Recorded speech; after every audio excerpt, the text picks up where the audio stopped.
Hello and welcome for another episode Live from the Heart podcast. Today with a very special guest. So Roaman, alias Ricardo, has accepted to join us today and I'm very excited. I'm very excited because I love your work and I've been following you since COVID and you've been like a light in the dark and I felt very understood with what I was going through.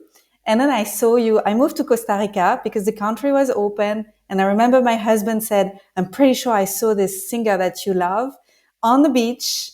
It was in Santa Teresa. Hmm. And then later on, I went to a concert at in Uvita at Awake. And you were there too, participating in the concert from Sam Garrett. And I was with a Hmm. friend who lives in Paris, Julia. Hi, Julia. And Julia loves you. And she was there and she was like, oh my God, he's here. That Wow. was so cool. Yeah, I had no idea. I love this story. I'm totally a fangirl. So now, then I really listened to your music a lot. And then I saw that you were offering to do custom made songs. So I contacted you. It was 2 years ago and you made a beautiful song, Live from the Heart song. It's like, just beautiful lyrics and you understood right away what I wanted to share. I'm going to share the song at the end of this episode so that people can listen to it too. That is to say, thank you for who you are. Thank you for sharing your gift with the world. Thank you for shining light on what's important to you, doing it in a very vulnerable way that touches people's heart and awaken people to the truth, or at least a truth that they can see. But I believe there is a truth too. And thank you for doing all of that because this is so important. Well, Hmm. welcome. And can you please introduce yourself in your own words? Yeah, of course. Well, thank you so much for the beautiful words, for the invitation to have this conversation with you. Yeah, my name is Ricardo. In music, I go by Roman. I am a singer, songwriter, and artivist from Italy. And I mean, I feel like you've said a lot of good stuff already. I yeah, music is my life. Music was my therapy before I started therapy. Is how I alchemize my feelings and emotions, how I understand myself, how I amplify messages that I believe are important to amplify, how I find my people.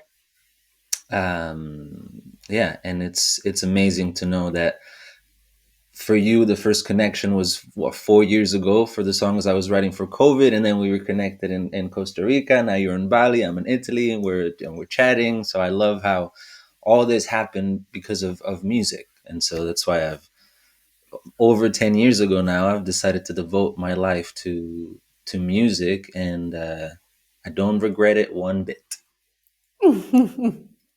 So, how is your life like? How do you get inspired to create? My life is nomadic. I've been kind of moving around since 2013, more or less. I've lived in many different places with different communities. It's been, yeah, when you follow the music takes you to, from living in London to Tenerife, California, Costa Rica, Portugal, back to Italy. So it's been quite the journey, quite an adventure. Um, and inspiration, it's half of my brain is constantly playing music. Like whether I like it or not, half of my brain is there's always music going. And I find that the more, like anything else, the more you do it, the better you get at it. And so I've understood that the best thing I can do is to create an inner space that feels welcoming to inspiration. I also do songwriting workshops and private lessons, and I use the analogy of inspiration being the muse, and the muse at some point comes knocking on your door. You don't know when the muse is going to come, but what you can do is prepare your inner home to make it cozy and welcoming. So when she does come and she knocks, you can open the door and say, I was waiting for you. Please come in. And so while artists don't have control over that first spark of inspiration, which is little seed of magic that comes, we can prepare ourselves to receive it, and then we can learn how to make the most of the gift that we receive from inspiration. So because I've been doing this for so long, inspiration is everywhere. I can write a song about virtually anything, and the brain and the heart become much more receptive to things that could be turned into a song, you know? And so I can write more serious songs about, mental health or inner peace or forgiving ourselves. I can write silly songs teasing the, neo super spiritual community. I can write songs for peace more from like an activist kind of perspective. Um, and I love having that variety because different parts of myself get to come out. Yeah, it's beautiful. Is there any times when you don't think, oh, that's too much, I cannot share that? Or do you share it all? Um, in the past, I held back from expressing myself um, unapologetically and authentically, but since the COVID songs, and for those who may not be familiar, in 2020, I started writing silly songs about the madness that was COVID, and they were quite edgy. They were funny, but I was saying some stuff that a lot of people disagreed with and didn't like. But through those songs, I also found the people that did resonate with me, and I realized I'm not crazy. There's a lot of people that agree with me. So since 2020, I've just gone all in. So if I feel it, I say it. And I know, regardless of what I do, or regardless of what anyone does, someone will disagree, someone will be triggered, someone will unfollow me. Like I've lost friends, but at the same time, I found my people. That's the only way that I know that works to really find your tribe is to be your authentic self, and you say, This is me. And you might not like it. You might not agree. I might even be wrong. And at some point down the road, I realize, you know what? I was wrong. And I think that's part of maturity to say, at that point, given what I knew and how I felt, that was my truth. But now I've matured into this other perspective. But yeah, I find it's a very liberating feeling to just say, this is who I am. And I'm still working on myself and I might be wrong sometimes, but this is who I am. I'm not trying to be something, which I think artists and everyone in general, we want to be liked. We want to be appreciated. We want to be acknowledged for what we do. But doing something out of, I really hope people will like me more for this, is a disservice to ourselves, and you don't actually know what people are gonna like, and sometimes people don't know what they're gonna like until they hear it, you Yeah. know and so there's a lot of freedom and peace that comes from accepting this is who I am, and I know I'm doing my best, I know my intentions are good, and then who resonates with it, and those who don't, they don't, and it's okay. I'm not for everybody. Yeah. Well, I personally find it both comforting to be understood in your music and also inspiring because I feel that your courage is resonating with my courage and it helps like bringing it bigger, making it bigger. So thank you for that. Thank you, my pleasure. Yeah.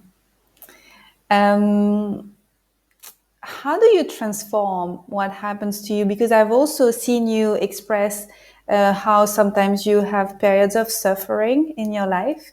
How do you transform the suffering into art? If you can share a little bit into that. Um, do you have a process? Um, I don't think I have a a specific process per se, but it usually starts with, first of all, allowing myself to feel whatever I'm feeling. Just feel it and be honest with myself. Like, I'm sad, I'm confused, I am angry, I am heartbroken, I am lost. So first I feel it, I acknowledge it, and I accept it. And I sit with myself. I usually write in my journal every morning, which helps, even if it's just like a little page, but I'll write. And then I always think there have been so many artists and so many people who have had a really positive impact on my life through their words and their art and their offering. And so I try to offer the same to others. So I think, okay, how can this particular thing, let's say being heartbroken, how can I use this to offer something comforting and uplifting and inspiring for others? Because even though I don't know who might hear what I share, I know we're all going through the same thing. We all experience sadness and confusion and blah blah blah. So knowing that the human experience presents the same elements, the intention is, can I how can I use this in a way that can maybe help others who might be going through the same, like others have helped me. So it's kind of a way of passing it on and making it go around. So even if I write a song that's really sad, I always like to leave a little ray of hope at the end, because I know the nature of life is cyclical. Things always change, things always evolve. So I've been through enough, I'm 35 now, to know that even in when I'm when I feel like I've hit rock bottom and I feel like it couldn't be worse and I feel like I'm never going to recover from this, things always get better. Yeah. And I just give myself time. I tend to my heart and my spirit, and I know that eventually things change into something else. And very often things that I may have labeled as negative or bad were just a seed for something really good. So once you understand a little bit how the game works, so to speak, it's harder to be completely disheartened and completely feeling completely defeated. So it's like, this is what I'm feeling now, and it's not forever. So how can I make the most of it, knowing that at some point there's going to be another chapter and then another chapter? Yeah, I like that. Do you believe everybody can create music or art? And how do you help people? Because you said you have workshops. So Hmm. you help people find their voice? How do you do that? Yeah, I believe we're all artists in our own way. I believe we all have something to say, and I believe we're all creative, innatively creative beings. So I offer this workshop when I go to festivals or gatherings, and I do private sessions with people online. And yeah, the intention is to help people connect with what they're feeling, which is the first step in my process, and yeah, just be honest with themselves, and then teach them, give them the tools to transform their stories, emotions, or feelings into, it could be a song, it could be a poem, um, some form of creative expression, which I find very healing. Instead of trying to push it away, you dive right in. And some people are already more um, skilled, and some people that maybe have no idea how to do it, and so I follow them step by step until they feel like they can do it themselves. And so I always teach them that in the creative process, 75 or 80% is just introspection, is getting clear on what you feel, why you feel it, why do you want to talk about this, how do you want to talk about this. So first, it feels like a therapy session. I'm not a therapist, I don't claim to be a therapist, but it feels like that kind of, I ask a lot of questions and I try to guide them to the core of what it is that they're feeling, and what they want to express. And then I use my experience, because I've been doing this for 16 years, to help them put words to that. I don't know who said this, but someone said music is what feelings sound like, you know? So we get clear on the feelings, and then the music comes, and it's beautiful. I've done this for a long time.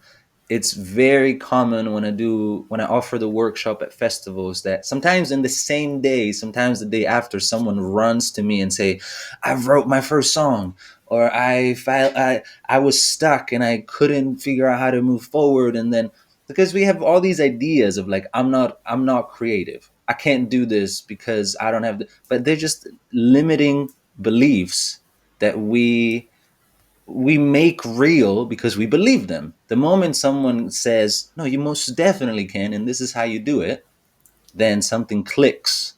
And then the gates are open. And the beautiful thing is there's no wrong way to do it. That's one of the empowering things. Unless you are writing songs for Taylor Swift and they're supposed to be like this and they're supposed to be only 3.5 minutes long, you can do whatever you want, you know? And so it can't be wrong because it's your expression, and you as a unique human being have your own unique expression. So just tap into that and then offer it to the world if you want to offer it to the world, or just keep it for yourself. But either way, it's beautiful to have that tool to process and express. Thank you. I love that. And as a writer, and I also help people writing books. I believe everybody can write. Everybody can write a book. Everybody can write anything. And I feel the same. And everybody's creative, but we have sensors. It's like we block it. Like, oh no, it's not, no, I'm not that person, or I cannot do that. It's like there's so much resistance inside that prevents the flow of creativity. It's just, flow. Yeah. Yeah. I share how it's important to know that there are at least three parts of our creative self. The first part is what I call the poet. The poet just wants to write. The poet is the romantic, it doesn't care about how it sounds. The poet just wants to write and express. Then there's the judge. The judge is going to look at what you're doing and is going to say, this is shit. You should stop. Nobody's going to like it. You suck. Who do you think you are to make art? And the judge is the voice of everyone in our life who told us we couldn't do it. Maybe it was our parents, maybe it was society. The judge is not even us, it's something that we have internalized. And then there's the friend or the critic. The critic in a positive way. The friend or the critic looks at what we're doing and asks, how could this be better? Like, I love what you're doing. How can we make it better? And so knowing that these three parts are there, when, for example, when the judge comes, you recognize it like, oh, there's the judge, but you're not as affected by it because you know why the judge is there. You know what it's trying to do, which in a weird way is trying to protect you from disappointment, from feeling stupid because you shared something and no one liked it. So it's a part of the ego that wants to protect you. But you say to the judge, I don't need you to protect me. Like, I know what you're doing and I know why you're doing it, but I don't need that right now. I'm gonna talk to the friend and we're gonna figure out how this could be better. So having this awareness frees you in a way. Yeah, I love that way to see it. It's awesome. Why do you think so many people don't dare to talk about the big things in the world? I know that it's not everybody's calling to talk about, the big things. Some people just want to talk about mundane daily stuff, but why do you think not more people address the bigger issues? Not more artists, I mean. Um, if we talk about artists, I think a lot of artists are afraid to ruin their reputation, lose followers, lose opportunities. Um, I think it's mostly fear. I think most people are good, and I think most people, to some degree, care about other people, the planet, the situation. But either they are so stuck in their own bubble. My life is good. I'm super privileged. I got my friends. I got my house. I don't even want to go there. Like, just yesterday, I shared a post on Instagram inviting people to speak up. I shared a post saying, if you are someone, especially within the spiritual community, so to speak, If you're someone who speaks of love, peace, harmony, compassion, we're all one human family, this is where we put these things in practice. If we speak of these values, maybe we have built a reputation or created a business around these values.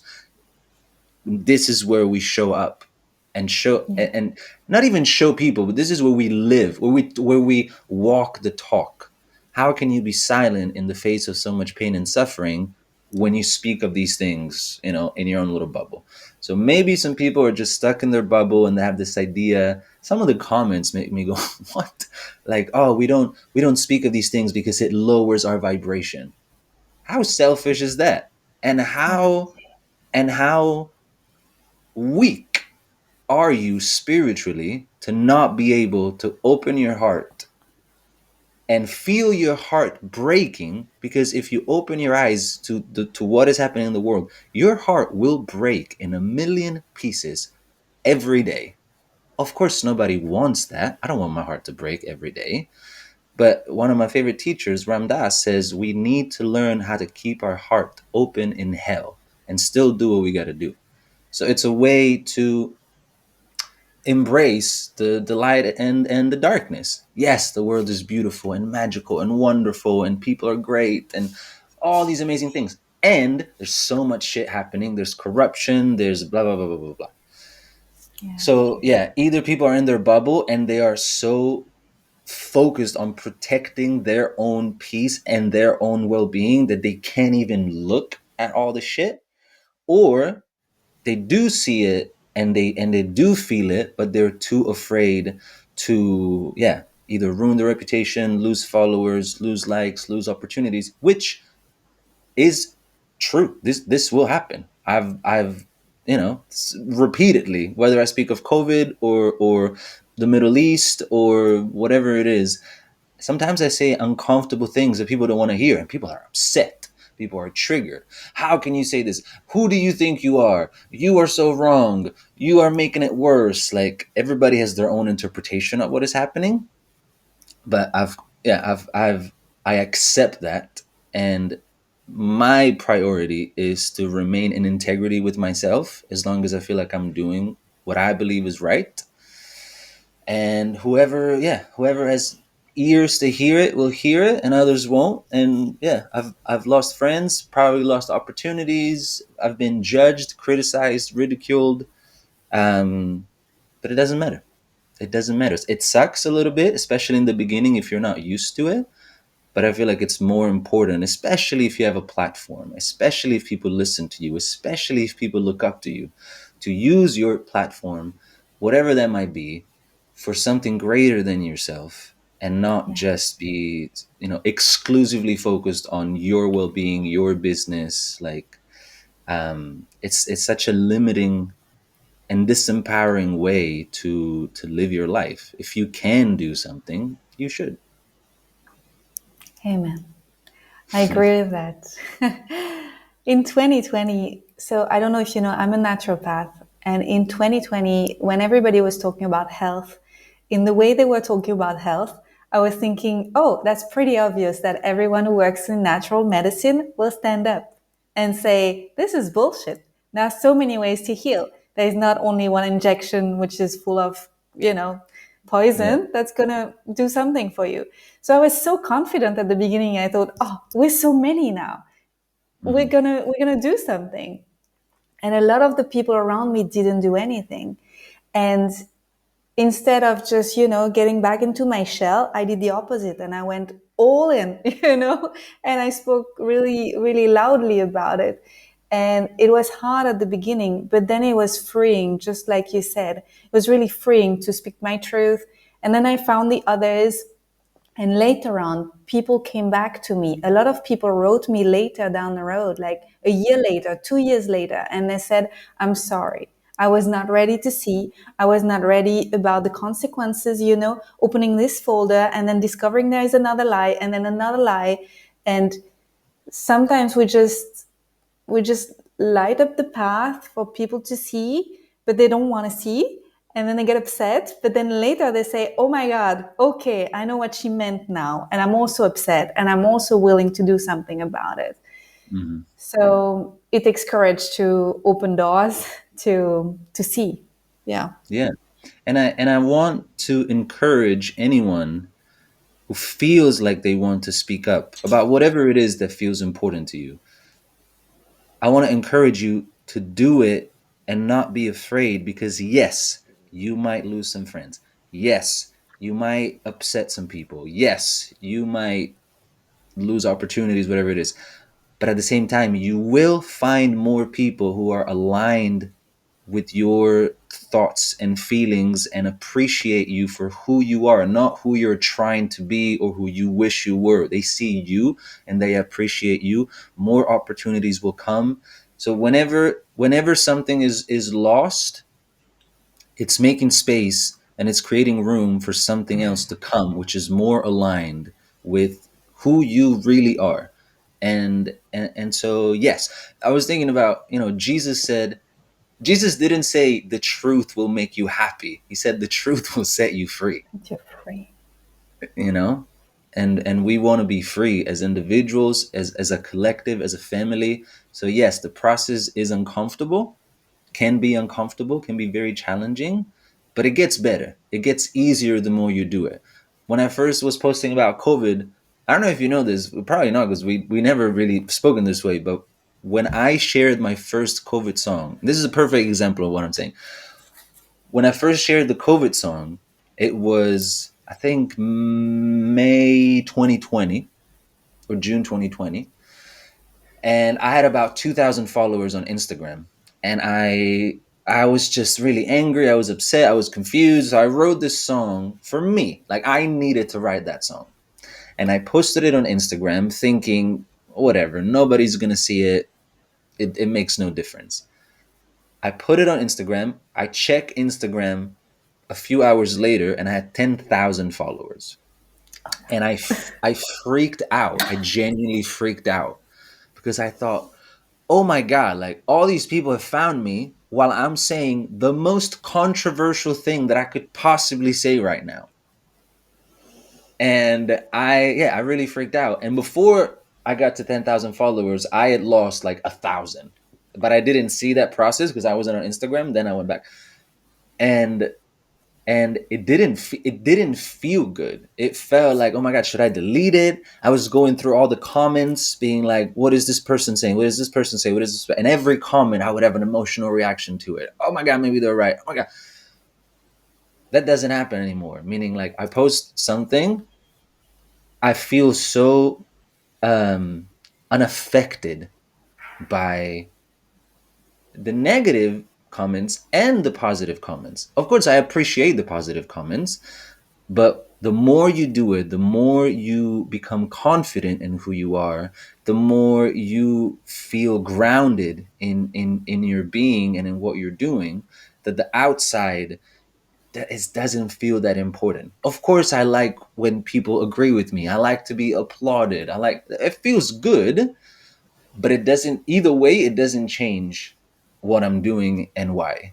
And I think that's something that a lot of people have resonated with because yeah, there's a lot of fear, but fear doesn't lead to anything good. In fact, if you feel afraid, maybe it's pointing you in the direction of what you should be doing. It's like, oh, I don't want to do that. Well, maybe that means that you should. um, it made me think about, who brings us the most emotion in life. When I think about it, it's really artists, a beautiful singer. It can be a movie, something that truly moves us. And usually it's because there is something strong that is awakened in us. And this is what we like. This is what we aim for. But then when it comes to our own lives, we tend to shrink and not really own this powerful energy that we can feel and our uniqueness and be as big as we could be if we would stand into our own vibration, what's right for us. And Mhm. we should be bigger. I feel like I'm really big, although I'm a pretty small person, but I feel pretty big because I try to own that the maximum. And we have a voice to speak, and we have so much more impact than we think we are. And I believe some people think, oh, if I do that, who am I going to be? I'm going to be a drop in the ocean, and it might be nothing. But actually, it's not nothing. We're bigger than we think. This is crazy. Did you? I don't know if you saw the story of the hummingbird that I I shared a saw few days it. ago. Yeah. I reshared it. You want to tell it? Please tell it for the people who didn't see it. Yeah, yeah. This is an amazing story that I stumbled across. Um, stumble across. Just a few days ago, and I had to reshare it on Instagram because it's so beautiful. So one day, a great fire breaks out in the forest, and all the animals, afraid and not sure what to do, they go into hiding and they just wait for the fire to stop. But the fire doesn't stop. The fire gets bigger and more powerful and is burning all the trees, all the plants, all the shelters, all the nests. And at this point, all the animals panic and they start running away to the edge of the forest. The lion, being the king of all the animals, waits for all the animals to get out safely. And then he also starts running to save himself. And as he's running to the edge of the forest, he sees a little tiny hummingbird that is flying directly in the opposite direction, straight into the heart of the fire.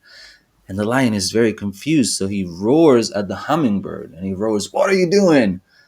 And the hummingbird slows down a little bit and turns towards the lion and opens his beak just enough for the lion to see that he's carrying one tiny little droplet of water. And then the hummingbird says, "I'm doing what I can. I'm doing my part." And it's such a beautiful story because we feel like the hummingbird. Like, what difference does it make? It's just a tiny little droplet of water. And it was beautiful because after I shared the story, someone commented under the video saying, "You missed the best part," which is after the hummingbird showed the droplet of water, every other animal got some water and went back to the fire, which I think is very important to include. So you might feel small like a hummingbird, you can only carry one droplet of water, but you have no idea how big your impact can be in inspiring people to show up. And so may we all be like the little hummingbird. Yes. What a beautiful vision. What do you think will happen if every artist in the world, and we're all artists, start creating for the best of all, and really from their heart, and really shine bright for what matters to them without censoring themselves? What do you think it will change in the future?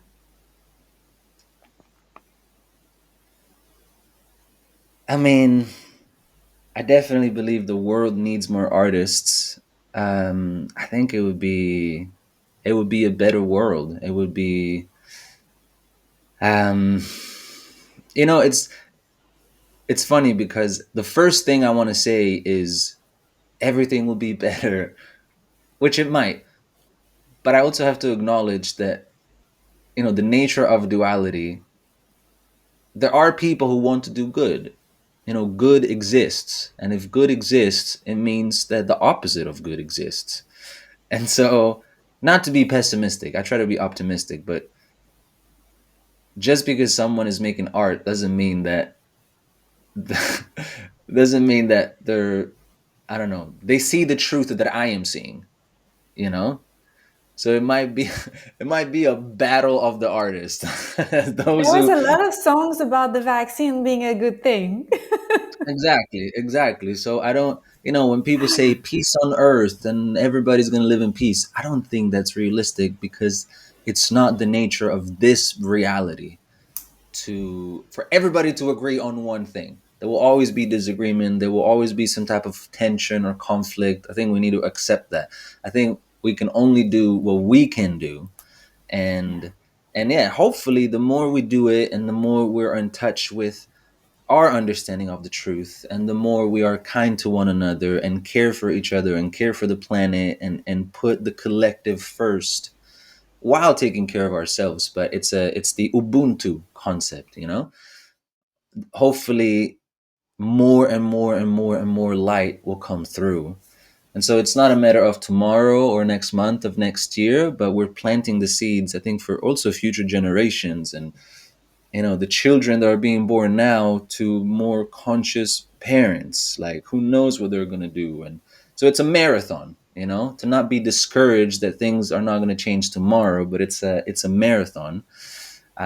So either way, I invite everybody to reconnect with their inner genius. In ancient Rome and ancient Greece, the genius wasn't something that you were, was something that you had. You had a genius. You had that muse. And I think it's really cool. So to I invite anyone and everyone to reconnect with that genius, and reconnect with their own authentic voice, and to express themselves unapologetically. And surely, surely, surely things will change. Doing something is better than doing nothing, and a lot of people are doing nothing out of fear. And I also want to say, I don't even think it's their fault. We are born in a society that is constantly telling us what to do. It is constantly telling us how wrong we are. Since we were kids, we go to school. It's like, this is the only answer. And obviously, if you're doing math, there's one answer usually. But it's not even our fault. We've been brainwashed into thinking that we need to conform. These are the rules, these are the laws. Don't speak too loud, don't raise your voice, don't, like, of course we feel this way.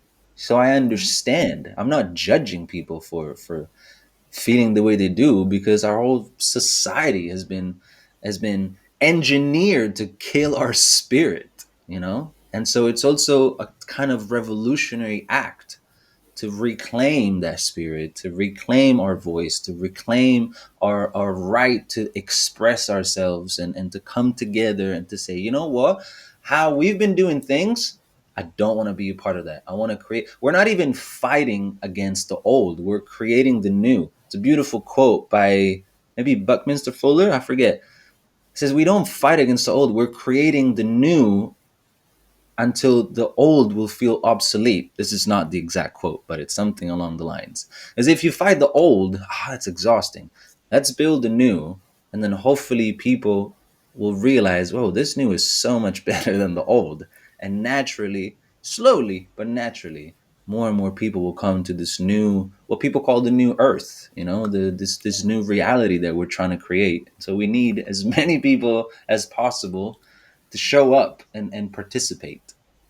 Thank you. I love that because if we're creative and starting anew, then we're not reaction from what's happening. We can totally create from another space.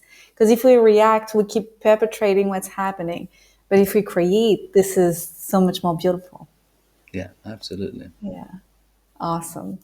Thank you so much. Is there anything you want to add?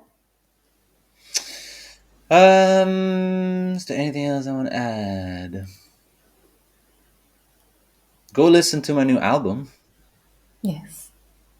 I have a new album that came out in August, um, called "Stay Open to Life," and it's filled with so many reminders and lessons that I've learned along the way that had a big positive impact on my life, and I'm very proud of it.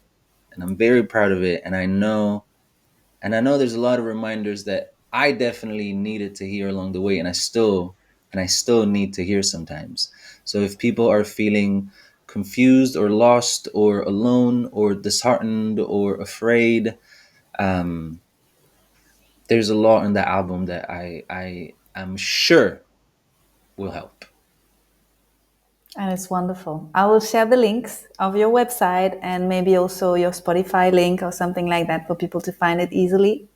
Yeah. And so, people listening to us, check out the concerts because it's totally worth it. It's where it's going, and the workshops and everything. So, thank you again for being the creator that you are and inspiring me to be daring greater. Thank you. Thank you, and thank you for having me, and yeah, inviting me to have this lovely conversation.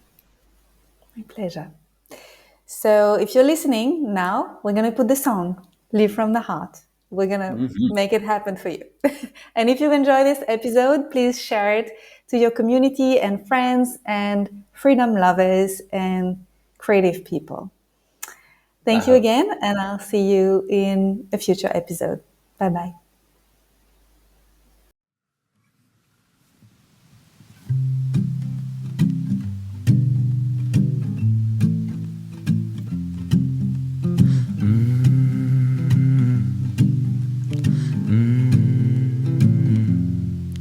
Get out of your head, get out of your way.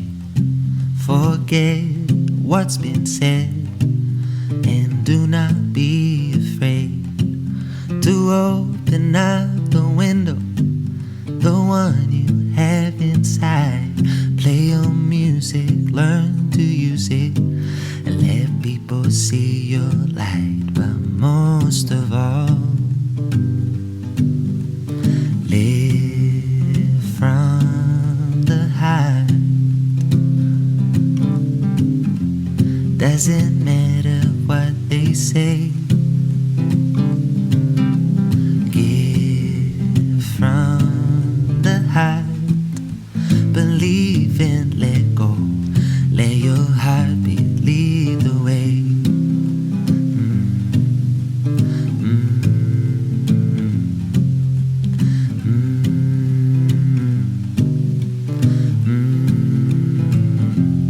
There is happiness and meaning on the other side of fear. You can make more than a living if you stay true to what is real.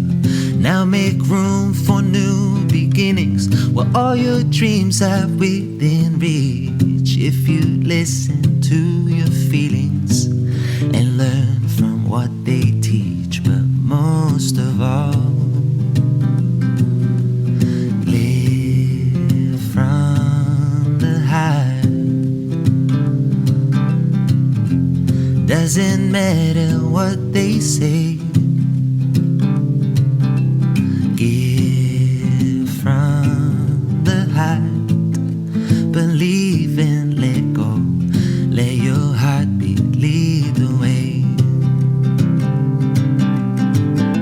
Show the world your truest colors. No more hiding in your shell. And love will help you find the others. Living from the heart as well.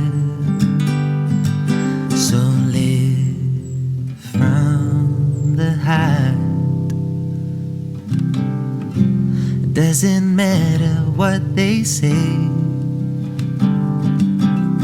Give from the heart. Believe